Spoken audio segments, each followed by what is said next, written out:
Oops. Okay.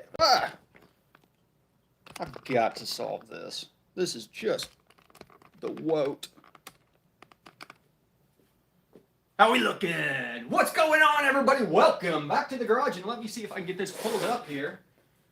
Make sure.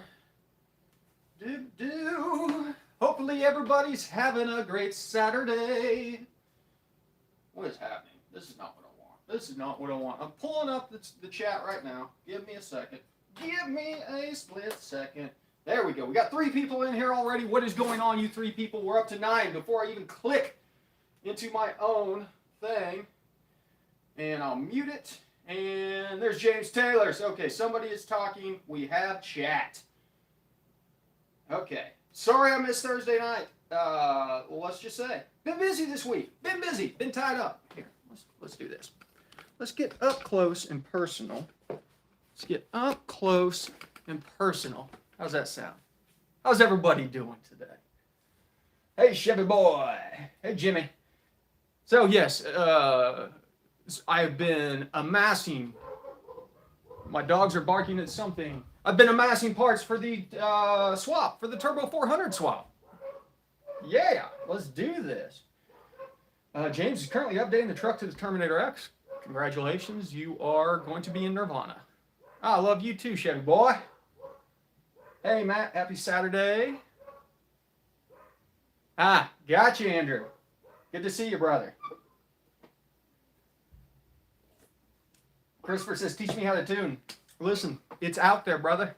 All you got to do is watch the videos. You got to spend time. Learn this stuff. Dive in to the pool of knowledge and learn. It's easy. Trust me. Very hard at first. I assure you. It is very hard at first. It is very overwhelming. There's a lot going on. Do not become discouraged. That's the best advice I can get anybody getting into tuning. Do not be discouraged. Take your time. Small adjustments till you learn it. MK, I have not seen the picture. When did you send me a picture? Awesome, James. Wish I still had my GTO. I'll be honest with you. I drive by one that's underneath a car cover by a garage multiple times a month, and I'm like, man, I ought to jump out and see if that guy wants to sell that, because it's a shame it's just sitting there. But when did you send it to me? I haven't really been on Instagram today. And I'm not getting notifications on Instagram either for some reason. I haven't looked into it. Matthew, is there room with the Patreon for some hand-holding tuning guidance? The one-on-ones are probably sold out right now, Matthew. Check back at the first of the month. That's generally whenever a spot will open up. But there's always the $25 tier for the email support if you're interested in that. Where's the best starting point when tuning an engine of bolt-ons? I mean, we always start with airflow, aka fuel. It's up to you whether or not you want to do math. Honestly, math, if you're not changing the intake, as soon as you change the intake, you always got to do math first. But if you're not changing the intake per se, the math curve should stay the same. You just might go higher in the curve. So keep an eye on that. Because you're still calculating the same amount of air down in those, for that frequency. That's not changing. What changes on the math stuff is whenever we generate more air, the engine breathes better. So we generate more air and we get into zones of the math curve that we've not touched before. And then I said the other side of it is if the intake changes, there's a lot of dynamics that can change the flow across the mass sensor. On top of the size of the intake changing is the big one. Woo! 6,500 RPMs at 179 kPa. 27 degrees of timing. That is a lot of timing. A lot of timing. No knock at that. That's very interesting. I would think that you'd be getting in a knock. Not running a ton of boost, but a strong amount, 79 kPa. So, what, 10 psi or so? 11 psi? They told me that my Trulies were cold. They are not. Yeah, 12 psi. I installed a new pulley today. 928 Motorsports. Sure Grip 3.2-inch pulley. I'll have a video coming out on it. Even with E80, that is a lot of timing. 27 degrees. And it's happy with that? I mean, if it's happy with it, it's happy with it. Older motors like more timing. You couldn't get away with that on an LS3. Building a new project, the engine is really similar as my Silverado. Do I need to license the new computer and just use the tune from the Silverado as a base? Well, you will have to license the computer either way. Download it, and then you can use the compare features to copy over all the stuff. That's probably the easiest way. It is very warm today in Pittsburgh and in Pennsylvania. Very warm for some reason. I'm very sweaty, so I haven't really done anything today. But where are we at on the transmission? We've got the transmission, we've got the torque converter, we've got the flex plate. Waiting on the transcooler. The converter bolts. Did not realize that the use a nut and bolt approach as opposed to just a bolt. So I've got some ARP converter bolts coming in. What else? The dipstick just arrived. I'm just doing a direct mount dipstick, but I got to drop the pan for the dipstick because it's a low car unit. New Alexandria, PA, about 30 miles east. I don't know this area too well, so. 100 in southern Colorado. Woo. Yeah. Why will I hate the low car? I got low cars on there right now. I don't hate them.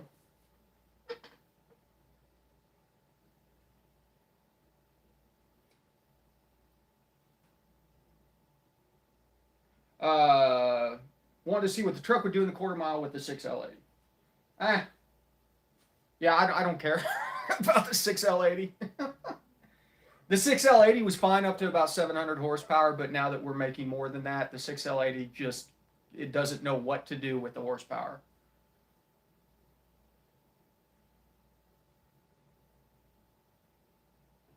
Interesting.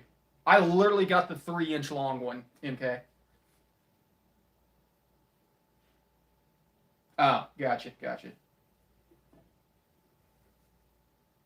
I didn't have that issue with the, I've got the long one for the 6L80 that's mounted to the firewall. I didn't have that issue with the 6L80 one because I topped the trans off through the dipstick and it didn't have much an issue. Because I like the little adapter, you know, that they send with it. I don't know how easy it's going to be to fill the transmission up with the 3-inch one, but it's literally just the one that mounts directly to the case. Because my thoughts on transmission fluid is, you know, once we get it filled up, verified, I don't necessarily need to be pulling it every time I take the truck out. So.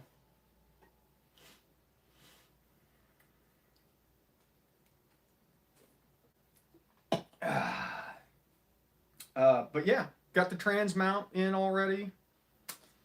I'll be anxious to see how it lines up. Did the Madman on the Trans Am stock 80 on my Silverado. Good to know.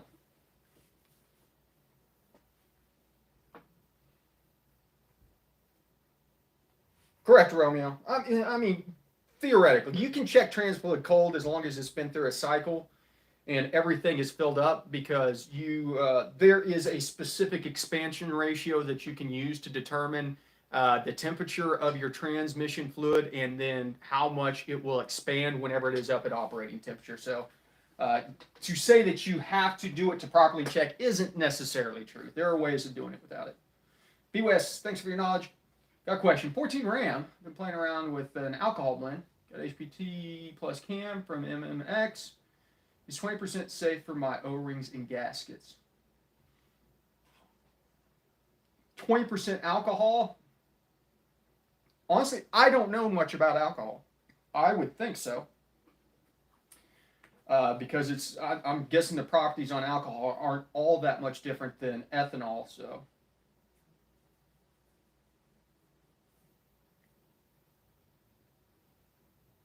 I have stock exhaust. I can't read.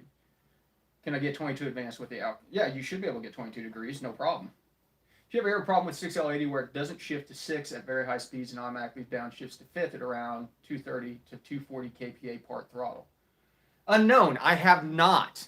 But I've not dug into the transmission stuff that much. And so that is also part of the reason why I'm getting rid of it, because I just want a dummy transmission that holds a ton of horsepower. No, I'm not running. I'm running the 190 thermostat still. So I offered AEM air fuel gauge from Amazon warehouse. When I got here, I opened the box and someone replaced it with a Sun Pro 1. Oh, goodness. There you go. Socrates says it is safe. It's required to be able to handle up to 25% ethanol, so it should be safe on alcohol. Been messing with burst knock lately. Have you messed with this, and what do you recommend? I zeroed out. Romeo. I zeroed out. It's a pain in the butt. You will still register knock without burst knock. Burst knock is preemptively pulling timing in an area where it thinks it's going to have knock due to transition. The problem being that burst knock or knock in that transitional stage is not probably a realistic point in where that is happening. Where it is logging that knock, if it is transient knock, is probably not in that cell. It may have been in a different cell, but you're in such a quick move through transient airflow RPM, you might have to make adjustments outside of that cell back lower in the RPM range or air range to get that knock to go away if you're seeing it. But burst knock, as I said, is just there to preemptively pull timing where they think knock might be. You got to remember that these tunes are set up for 150,000 cars, and so they've got to make them work for the people that are running the crappiest gas, at the worst altitudes, all that stuff. How much is the 6L80 Sonex zip kit? What up, Robert?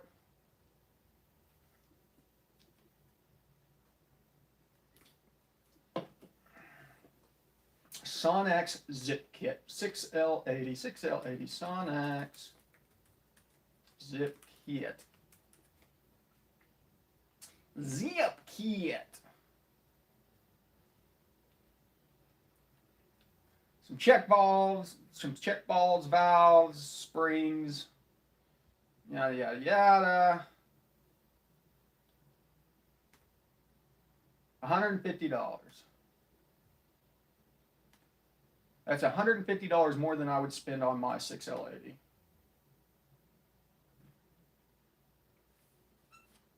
I'm just saying. I'm not dogging the 6L80. 6L80 is a great transmission. Do not get me wrong. The 6L80 is a great transmission. There just comes a point in time in your life where you got to realize that you're making more horsepower than that thing can really handle. Unknown, advanced. Always use advanced. Listen, we use advanced. We don't use basic, but even advanced, we only use about 10% of the tables available. Jimmy, I do not know of any, but I am to that point where I'm going to need a very hefty steel drive shaft built myself. So I'm going to be doing some research. Whenever I find one, I will let you guys know. I talked to some of the truck guys, and there is somewhere around here that supposedly makes really good drive shafts.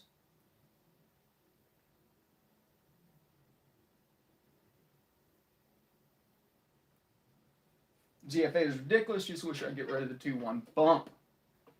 Interesting.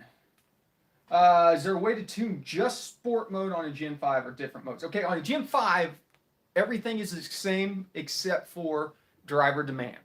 So don't get too caught up. There might be some timing tables that are a little bit different. I can't remember. I don't think so. I don't think there really is anything different between the different modes except for driver demand for the most part. I am looking. What is this? Calibration details. This is Gen 4. Let's open up a Gen 5 tune here, and I will take a look so I'm not bald-faced lying. But I was looking at some of that. Torque management, driver demand. You've got your modes, normal, sport, yada, yada. Hold on, I got to sneeze. Okay.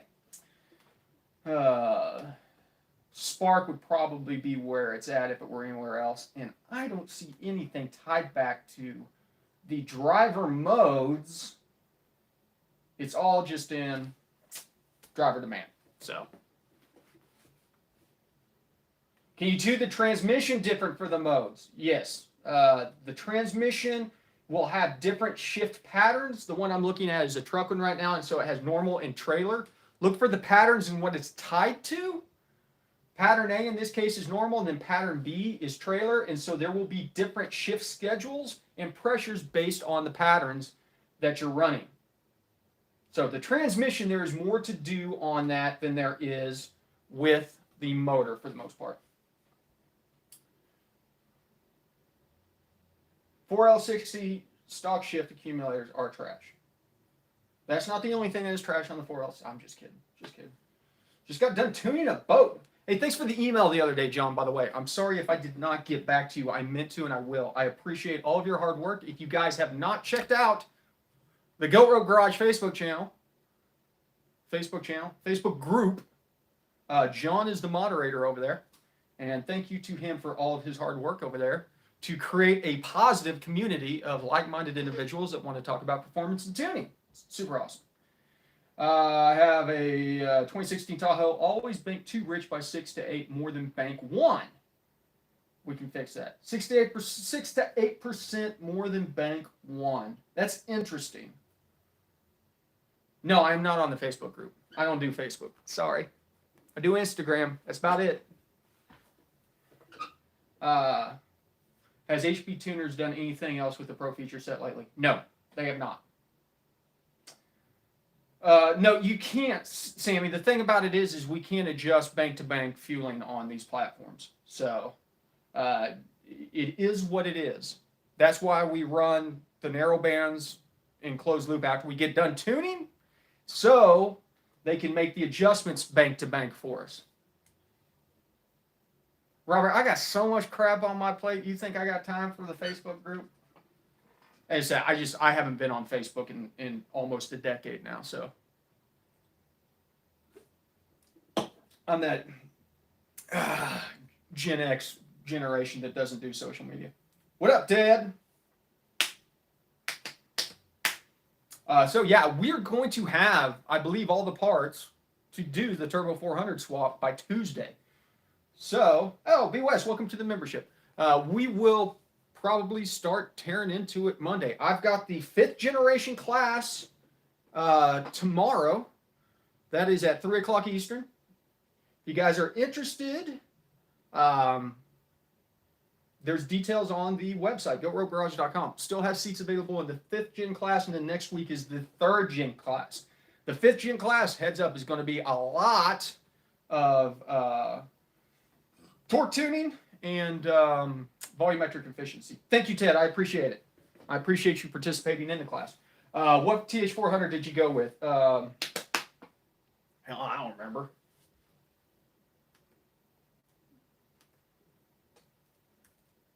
FTI Stage 4, MK.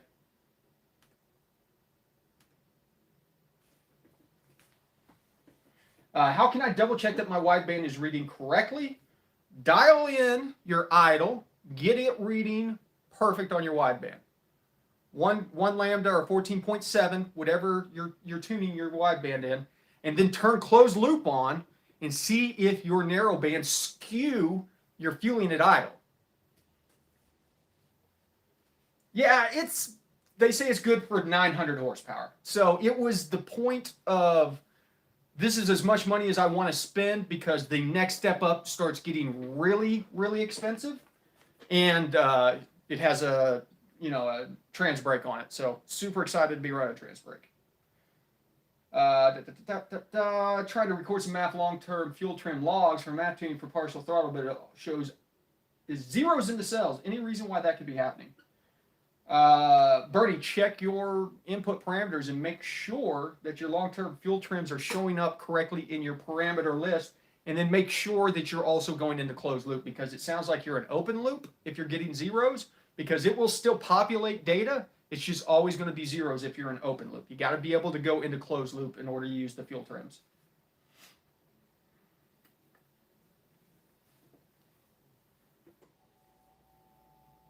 Yeah, it'll be fun to see what this thing launches at, at like 3,500 RPMs. Come off the trans brake with nitrous at 3,500 RPMs. We get crazy.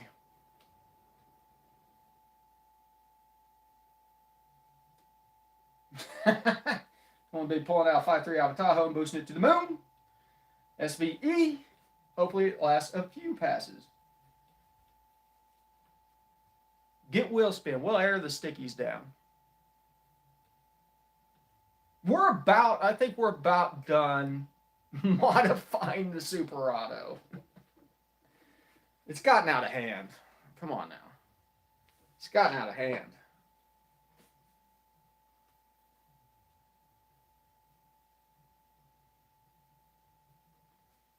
Did your truck get the 925 diff with the 342s? That sounds right. I've got 342s in there, but the diff, I have a Yukon diff in there. And it is, I forget, because I was one of the first guys to put a diff in this generation of trucks. And so I actually had to run a diff from the previous generation and do some conversion stuff. So I got a little weird setup on my ring and pinion because I got into it so early. We can always try it at 4K and see what it does. I ain't afraid to try it. It's going to be fun. I have a sneaking suspicion that I'm going to wish I would have bought a shifter that would have a 1-2 shift solenoid on it. So I also ordered a shift light, so I make sure that we don't run this thing up to the rev limiter.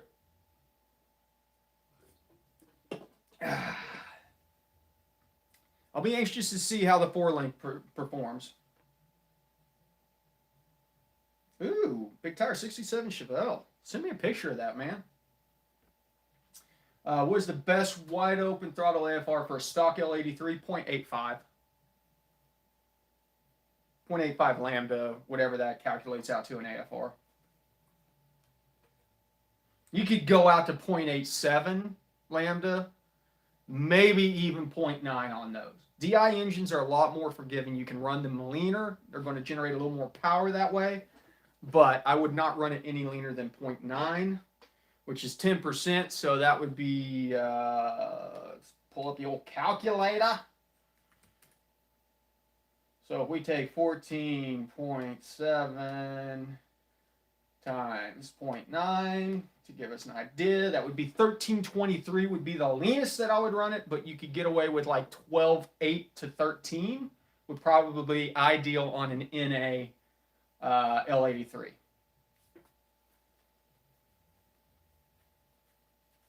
I got to figure out how I'm going to wire in the solenoid for the trans brake. I think I'm going to put it interposing from the line lock. So whenever the line lock's activated, the trans brake's deactivated. Then whenever the trans brake's activated, the line lock's deactivated, so I can run them all off the same switch. Then I need to add another switch for a bump box. And I haven't figured out which bump box I want to get yet. So if anybody has any experience with bump boxes out there, let me know which ones have been the best. And by best, I mean the smoothest. What about an LS2 wide open throttle lambda? Yes, James, because that is a port injection versus direct injection. Smooth stage was the one I was looking at, MK, so I'm glad to hear that. Port injection, you want to run a little bit richer, so shoot for about 12.5 on that one. 12.5 AFR on an LS2 is probably, lambda, whatever that calculates. I can calculate that. Lambda. What am I doing? Calculator. 14.7 times 0.85. Yeah, so that'd be 0.85. Will E be worth it in a stock Silverado? Yeah, E's worth it in everything. You're talking 15, 20 horsepower. If you're running full E85, the timing advance and stuff is worth it. Burns better. I mean, you're going to lose quite a bit of fuel economy. Since I've switched this thing over to E85, I think I have to fill this 15-gallon cell up about every 2 days of tuning. It just drinks E85. Almost missed me because of Joe Rogan and Elon Musk. What are you thinking, Ozman?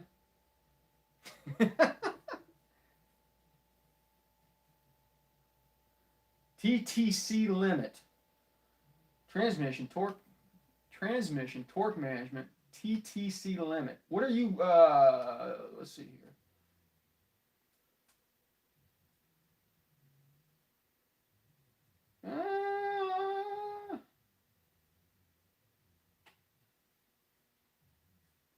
I don't think that's right. That's going to be for your torque converter. So I wouldn't jack with that table.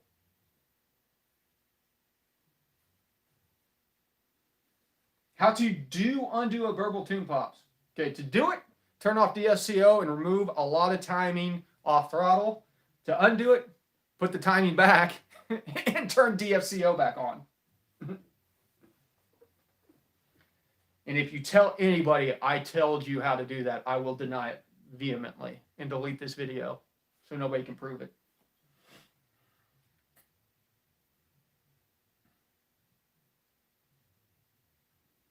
Romeo, what is good ramp rate? 0.5 to 1, depending.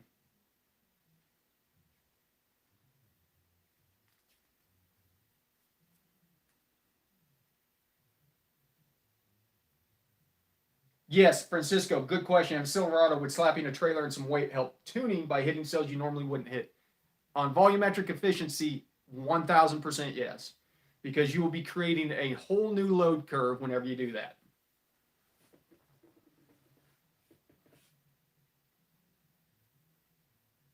Unknown, appreciate it, man. You may be a beginner and you may not be American, but you're a car lover, and that's all that matters to this community. Appreciate you watching. Appreciate you participating on the live stream. Speaking of which, the Thursday night live streams, I think I'm going to cut those down to 30 minutes. What do you guys think? Hour seems a little long. Starting to get a little long. You guys be all right with 30 minutes? What do you mean by new load curve? It means on the VE table, you're going to be populating cells on your curve. Think of that VE table, that is a load curve. The area that you hit in that table as you accelerate up based on RPMs and manifold air pressure, you're calculating engine load through that. And so you're creating a new load curve. If you would have been in here beforehand, you might be down here on the new load curve.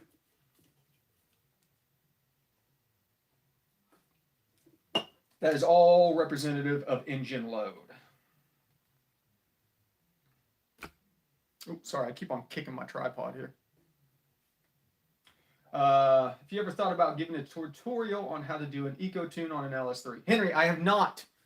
To be honest with you, I don't care about eco-tunes. Sorry, brother. I don't care about people trying to get gas mileage out of an LS3. If you want better gas mileage, you know, get an inline 4 or something. You've got a engine that's pumping out 400 horsepower from the factory, 426, whatever the LS3s were doing. Let that thing fly. Let's make more power.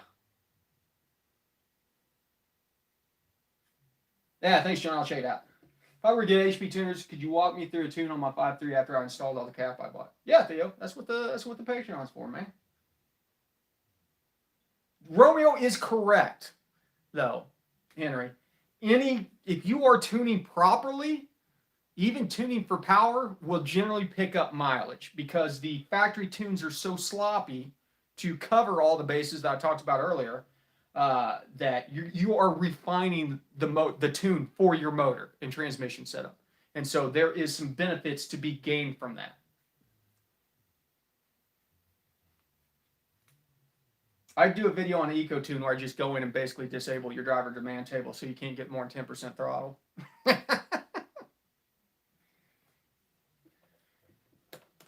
Don't go cammed if you want miles per gallon or 20 PSI boost. That apparently takes a lot of fuel and diminishes the miles per gallon significantly. Would be good RPM to enable PE on a heavy truck. Probably right before the peak on the torque curve or something like that. So maybe 2,500 to 3,000.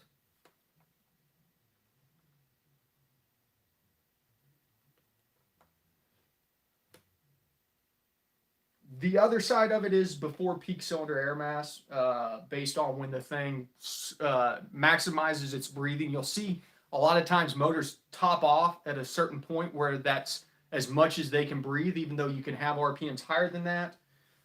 So they can't process much more air beyond that point.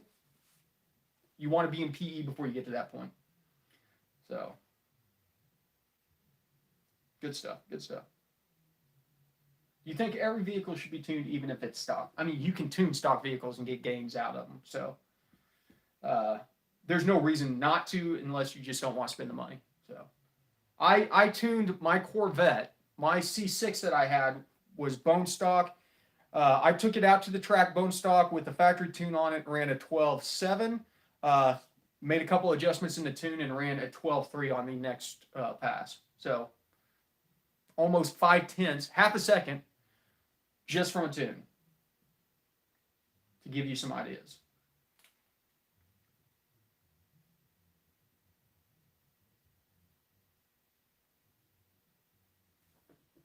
What causes torque dips in a dyno chart? I have a dip between 3,500 and 3,900.